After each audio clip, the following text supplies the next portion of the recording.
Hi guys, so today I have Michelle with me. Now Michelle owns her own cleaning company as well as being a busy mother of three. So Michelle, how is everything going right now? Well, unfortunately, due to the current market at the moment, everything has had to be suspended. So we had a lot of domestic clients, so we was going to people's houses quite a lot. So unfortunately, due to social distancing, we've had to stop that. We have got commercial properties that we were looking after, but again, most people are working from home now. So again, we've had to stop that service as well. So at the moment, my business is currently suspended, which is an unfortunate situation, but it's what's happening with the current market at the moment.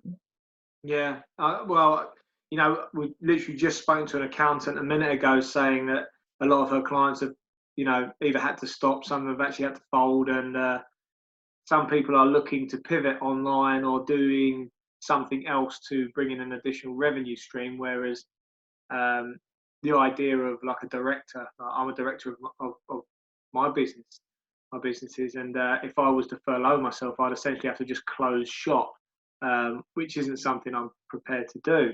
Um, so, what kind of things have you done to try and pivot yourself or move with the times, or found opportunities Well, here and there? yeah, I had sort of like an inkling that we're probably going to go, the schools were going to go to lockdown at least. So what I did a week before lockdown was actually due to happen, the schools lockdown, not full lockdown, I kind of bought in some products that I could test, some organic products, so that I could make natural cleaning products, Yeah, yeah. which I'm in the process of making at the moment. And then I'm trying to get them into the marketplace at the moment, so that I can get some feedback from my friends and family in regard to that. I've made some hand sanitizers that are based on the information given from the government. I've used the guidelines that they've allowed, to make some natural hand sanitizers as well that look to combat or not or protect you from COVID-19, but they've also got antiseptic and disinfectant properties in it as well. So it works as an antibacterial plus like the COVID-19 hand sanitizer. But I'm also kind of looking again at the natural cleaning products, because of the toxins that are in cleaning products. They're so detrimental to your body, and in a market whereby that we're looking at being more natural, then having natural cleaning products is going to be so much more beneficial for the environment, your mental health, your well-being, your children's well-being, etc. So it's just something I've been toying with for the last 2 years, but not actually having the time to do it. And now we're in lockdown. I've got a fantastic opportunity, so I've got the time on my hands to actually play about with things that are in my house, and test it in my house, and then test it to my friends and family as well. So although I'm not looking at it negatively, it's been a great opportunity for me having that extra time to do something that I've been thinking about for the last 2 years. That's brilliant. That's brilliant. I mean, you know, at the moment, there's no guideline for anyone of what anyone should be up to or should be doing, but No, it does excite me to say the least when I find people are becoming innovative, are trying out new ideas, or exploring some of the things that have been knocking around their head for some time, and are now like, well, I've got the time, I may as well crack on with it. And yeah, my definitely. hats off to you. I think it's a fantastic idea, and I'm glad that you're pursuing it. I think there's a huge market for that as well, which is great, especially the natural hand sanitizers as well. That's something that would interest our household alone. But I know with the big movement of the anti pollution wave, the anti plastic wave, especially a lot of people looking after the planet and moving over to meat free diets and stuff. I think this is probably now the best time for this kind of product to hit the market, and I think that you could be onto something quite lucrative and needed, relevant. I think relevancy is probably the most important Yeah. thing here. It's relevant to what's going on. Um, so talk to me about your clients. So I suppose you say you do a lot of household stuff, but you do businesses as well. Yeah, that's right. And what's kind of the feeling with them? Because if they stop you, but then they need to be reopened with a heightened level of cleaning, they're just Yeah. hoping you're still going to be there. Yeah, well, I do check in with everybody that is on my client base as well as my staff to make sure that they're doing the right things. So like I've got a Facebook group running, I've also got a Facebook page. I'm updating all my clients with relevant information from the government, so guidelines to how to clean your house properly. I'm checking in with all my team and my staff as well, and my clients, to make sure that they're doing things in their home that is relevant and that we kind of do, but also helping them understand how we do it to make sure that they're keeping the standards, but also kind of helping us know that we're still touching base with them and that we're still there if they need us for anything that is cleaning related. Even though we can't be there physically, we can still help them on a distant kind of level. Yeah, that's amazing. And more importantly, the one thing that people are going to remember now is who was there when, like in business, should I say, who was there when people were needed. So like I said, the accountant I spoke to earlier was putting out a lot of content when it came to different schemes, how to obtain grants and stuff. But one of the huge things out there right now, and you couldn't be any more relevant if you tried, is cleanliness, how to kill this virus, how to keep it away from the people you love. And I think that's fantastic that you're offering that amount of guidance for people as well, which in the show notes of this interview, both on YouTube and on our podcast, I'll put links on how to access some of that information, as well as get in contact with you if people do need your services as well, because I think that is so important, and that's wonderful. Let's move away from business quickly. What's it like in the house right now? Yeah, it's not too bad. I've got 3 kids that are, my eldest is in secondary school and my twin daughters are in year 6. They're very chilled actually. The first couple of weeks, I think I didn't put too much pressure on them. I didn't kind of expect them to do anything around the house. I was just like, well, it's happened, you know, let's chill, let's find some space between us, make sure that we're all good. I've talked about the situation. I processed a lot of information just in my head, like what was going on with the government, what was going on around society, you know, kind of everything. I just took some time just to get my headspace right. Yeah. And I think that was really important that I took the time, and then my kids also just were able just to chill. And then obviously we had Easter, supposedly Easter. And they've gone back into schoolwork now, but they're doing all right because they're quite chilled and relaxed, and I kind of not put loads of pressure on them because I'm not a teacher. I'm their mum at the end of the day.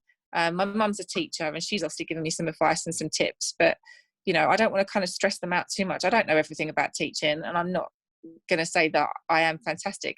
They've got loads of stuff coming through on the internet from their schools, that they've got loads of stuff to do. We're getting check-ins from the school, so the school teachers are ringing us on a weekly basis, which I think is fantastic, that they've taken their time out to talk to the kids as well. It's not just me they're talking to, they're kind of talking to the kids and making sure they're all right. That's wonderful. So I think that's fantastic. You know, it's the overall kind of community of their school. Both of the kids' schools are making sure their mental health is good as well as their academic health. So yeah, I think they kind of got it on point. Both schools that go to different schools in different boroughs. So I think both schools are doing really well for the children. And they're just quite chilled out about it, and they're doing what they can when they can do it, and relaxing other times. And we're doing other things, like we're getting out and exercising, we're going for a walk every day, making sure that we kind of talk a lot. But yeah, it's harder, but I think if you kind of don't stress about it too much as an adult, then it's going to have that impact on your children as well. As long as you get out, talk about things, and you're open about things and do the schoolwork as and when you can. It's not like it's a stressy thing, but like making sure they do stuff to keep their minds active. I think, yeah, it's just not having so much stress is better for the kids as well, because they're learning in a different way, and you've just got to adapt to that. So like we had all that meteor shower last week and the satellite stuff, so I got my kids to research that because they'd not seen the skies so clear last week. So you know, that was just something else they could learn about that was just slightly different because they could see it, it was visual, you know, and it was just a different format of learning, you know, from everyday stuff, which is just, I think you just got to tap into kind of how they're feeling and when they want to learn and how they want to learn. I'm not saying I've got it right, but you know, that's how I've kind of managed it myself. But No, it that's how makes I'm doing sense. it at home. I mean, again, it'll come back to that word of relevance. You know, it was something that was going on through this time. It's something that they've learned to research. They've learned about something new, which is scientific. I can't see that as being the wrong move. It's definitely the right thing to do. And I think more importantly, right now, we're looking at a matter of time where everyone in education has had to press pause. Like everyone. I think, Yeah. you know, there's people that are meant to be taking exams this year that are not going to get that opportunity. There's people that are have got, you know, uni assignments due that's not going to happen. And I think that the time right now is to probably do what you can, but at the same time remain calm, know that you're safe, be happy, and work more on a mental, spiritual side of things over a constant stress and barrage of deadlines and work appointments, which I think you've got the balance right, to be fair. And yeah, you know, I interviewed a head teacher earlier today, and you know, one of the things she said is, you know, make sure you work on the happiness and stuff. A few months out of education is not going to hurt. It's our job to get the kids back on track. And parents, you're doing a fantastic job. Just do what you can and work on happiness and being a family unit. And you know, it really did touch me that. I suppose for you, I mean, when this is kind of coming to a close, when they're relaxing rules and laws where people can go out and do stuff, your phone is gonna ring off the hook, isn't it? Yeah. So I've kind of prepped my clients already and my businesses that we are going to come in and do deep cleans. That is the priority, to make sure that if we've had 2-3 months or however long we've done this, the kids are all going to be at home. You know, you're not going to get the opportunity to do a proper clean. You know, it's just going to be what you can do when you can do it, which is fine. But then obviously we want to make sure that we come in and that we make sure your house is then sanitized and your business is then sanitized sufficiently enough that you're going to be comfortable going back into that, like into the environment and having people back in your house. We have to make sure that we adhere to kind of ensuring that the sanitization of properties and businesses are there. So I've already spoken to most people now, stating that we're going to come in and do a deep clean, or they've specifically asked to have a deep clean done as and when the lockdown laws relax or finish or whatever it is. Then we will go in and do a deeper clean then. Yeah. So I've already prepped that in preparation, and I've already told my staff that's what we're going to do. That's how we're going to work it. Yeah. Because that make people feel more comfortable as well. Oh, a lot more. Having people back into their houses and getting back into a routine, as long as your house is your bubble is safe again, then that's really important to people. I mean, at the moment, both of my facilities are shut, but the one in Lee, I've got my maintenance guy there who's pretty much redecorating, painting everything, taking all the kit apart, putting it back together again, and then working on his version of a deep clean until we get people in. But I would say, you know, is there going to be, or could you imagine someone putting together some form of guideline that needs to be followed after this? So some of our businesses have already done that. So before we went into lockdown, a couple of our businesses specifically asked for the way we had to clean. And I explained to some of them that it's not an antibacterial virus. This is not this is not bacterial. It's a different kind of virus. So you can't use bacterial cleaners or antibacterial cleaners on this virus. So a lot of people didn't know that. So they rechanged their cleaning program based on information that I stated, because I was researching quite a lot of information before we went into lockdown about how to ensure that we kept this at bay. So the companies that have asked for deep cleans before we went into lockdown, I stated that these are the products that this is the stuff that we can only use really that is going to be beneficial, that will kill, or what is being suggested is going to kill the virus at the moment. Just coming up to lockdown, we were having to clean. Well, it was just continuous actually. They work the way around the gym, and the way that my gym is, going through. You've got two ways in. You can go either through the door into the downstairs gym or go up the stairs, and then they meet at the other side for another set of stairs. So we just have someone go through, clean all the way downstairs, work all the way around the stairs, pass it to the next person. They went. You see what I mean? So it was just continuous. Yeah. It got to a point where there was nothing suitable that we could buy anywhere from anywhere until we found.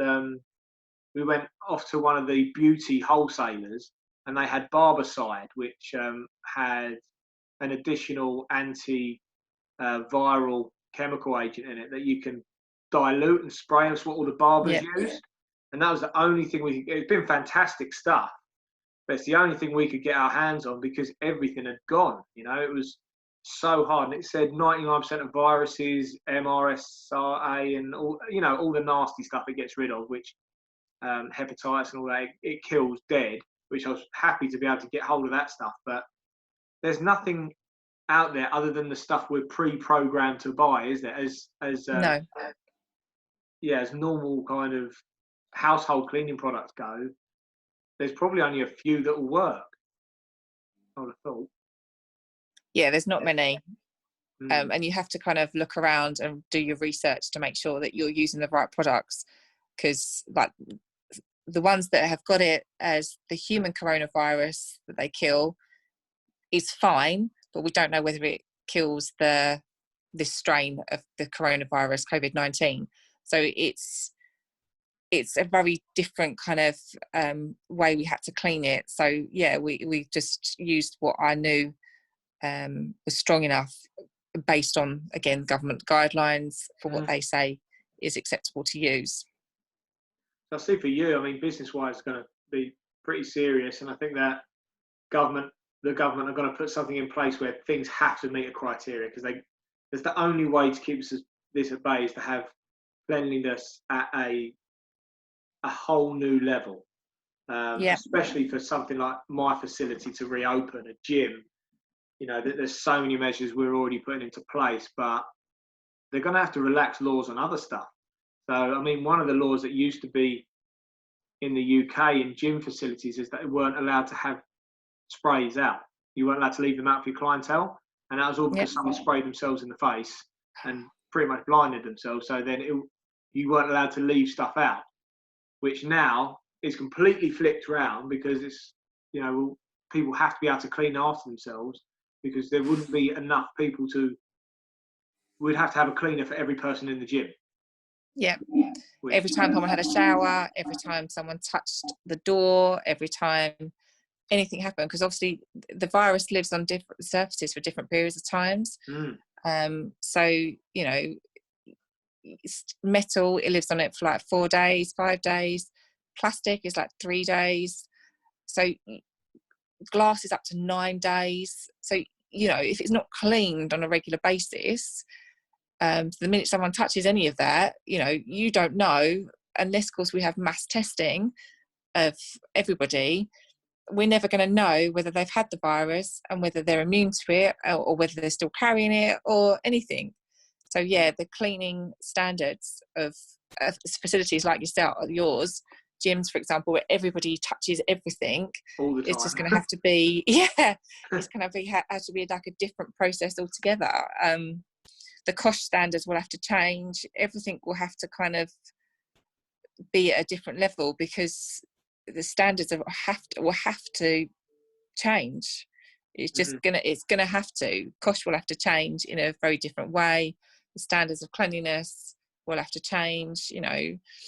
Health and safety stuff will have to change. It's just there's gonna be a lot of underlying rules and laws that are going to have to be rewritten and changed to adapt to this new virus, and potentially other viruses that we could get from the coronavirus family, because obviously it's not just this strain, or we've known about it for a little while. So, you know, we're going to have to do a lot more, but the government are going to have to do a lot more research to ensure that they look at the other coronaviruses that potentially could hit us, because we don't know the strains of those either. So they've got to do a lot of background work, I think, around it. Yeah, they did say if there was a case of COVID-20, then it could be devastating to the world, didn't they? If that was to be released, or if that was to materialise. And I can't even think about that right now. But I would say, the one thing for yourself and your business is that you're in a pretty safe place with cleaning right now.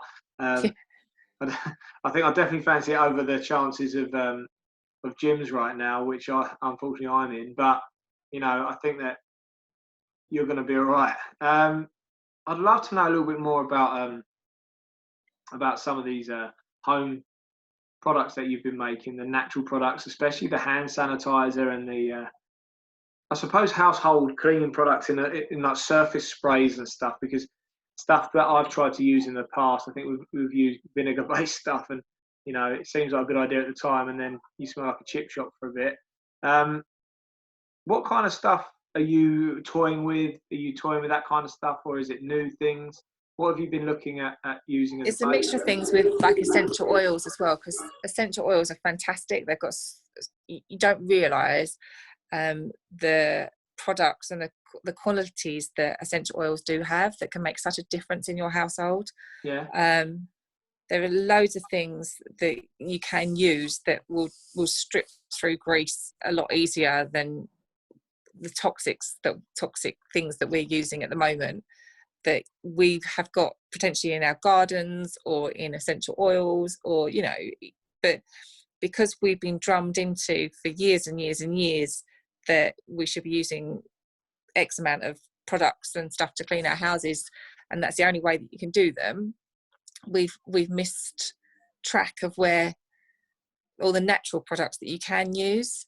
And I think, just looking at it now, with everything that's going on, it's better to be in a kind of place where you can look at natural products, because they do such an amazing job. But you have to obviously get the mixes right. But yeah, it's available to use. And you can obviously increase better smells than just loads of vinegar and stuff. Yeah, that's probably our limited knowledge there. Yeah, you don't just want loads of vinegar everywhere. There are other products that you can use and bases that you can use to make it a better product. No, it sounds, it definitely interests me. And I think the crazy thing is we dismiss natural products which have been used for thousands of years, because relatively recently, the likes of these new companies, I'm not going to say any names out loud, but because they've come out and they've got good branding, they've got great commercials, and they've got catchy slogans, we automatically think that they're going to be better than some of the natural alternatives. I do think they're getting found out now, though. A lot of people are turning to alternative medicines, alternative diets, lifestyles. People are using the power of the mind to overcome things which used to only be taken seriously by using medication. So I think that what you're doing right now is so needed, and I think that there is a huge demand for it, massive. Because that's the way the world is now moving back on itself. It's going back to natural resources, which I think is amazing. It just took a couple of generations to make that happen, didn't it? Yeah. Yeah. Well, look, you know what? We're going to move over to a close now. I've learned quite a lot, and I've really enjoyed this interview. So, in closing, thank you for giving me the opportunity. No, absolutely. It's been amazing. Now, I ask everyone this one question, because of the times and because of where we are at the moment, with what's going on. If you were to go back 4 or 5 weeks, wherever we are, and you grab yourself by the shoulders, Michelle, what kind of information or advice would you give yourself right at the beginning of lockdown? What would I give myself? I think it's to be more relaxed about it all. I think the first kind of week I was stressing about all the information that's coming out. I was really tense about kind of, I didn't know how to homeschool, and I was stressing about that. So probably kind of be more relaxed about it all. I think the first week I was kind of in panic mode, and I think everyone goes through that. When you go through an emotional cycle of change, you have to go through those stages, Yeah. and to find your level back again. So like, I think everyone has to go through the stages that they've probably gone through, but you can't change what's happened. It's out of your control. So, you know, even if you did have some control over it, you still can't control your own emotions and how you're feeling exactly. So I don't think there's I don't think you can sort of go back 5 weeks and say this is what I would have done differently, because you can't control it. You can't control how you feel day to day. So it's pointless for me personally saying go back 5 weeks and everything will be different, because it just wouldn't, because you don't know how you're going to react emotionally to something. Mm-hmm.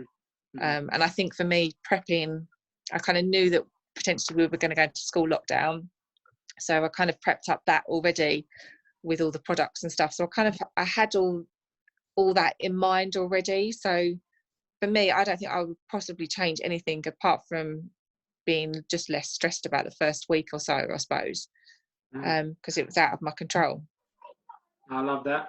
Now, yeah, that is it's a very good answer, especially for someone that kind of, you know, saw the writing on the wall, realised what was going on in Europe, saw what was going on in Asia, and was like, well, this is going to happen here.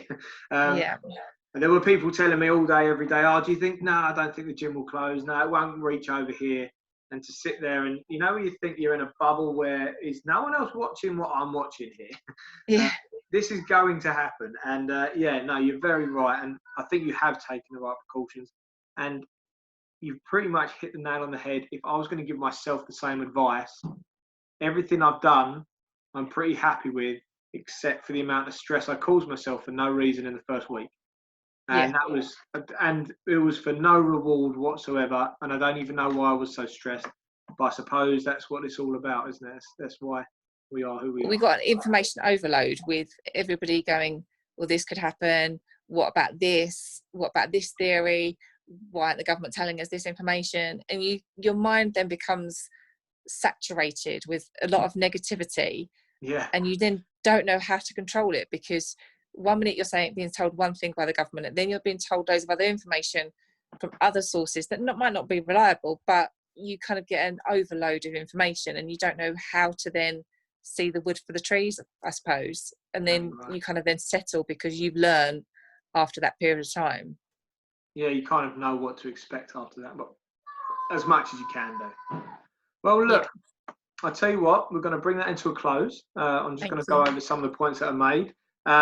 In the show notes, guys, either on our YouTube or our podcast, I will be putting some links so you can get in contact with Michelle if you want any information that she's spoken about, if you want to have a look at some of the resources that Michelle's been putting out online, and you are interested in some of her products, please do contact her directly, as I'm sure they're going to be coming to market very soon, if not already on there. One of the things I do love is the fact that, like a few people that I have spoken to, is you saw what was coming, you realised you had to do something about that, and you went with your gut instinct. And I think at the moment, guys, it is kind of that kind of feeling at the moment where if you do have a gut feeling, if there is something that you feel you should be doing, you know, there's not going to be any booby prizes if you get it wrong. All right. So, you know, go with your gut, listen to that, and go through this as well as you can do. One of the other things as well, guys, if this meeting has hit home, you know, if it has touched you a bit and you have enjoyed it, please do press the share button. You'll find it either down here somewhere or up here somewhere, depending on what platform you are listening stroke watching this on.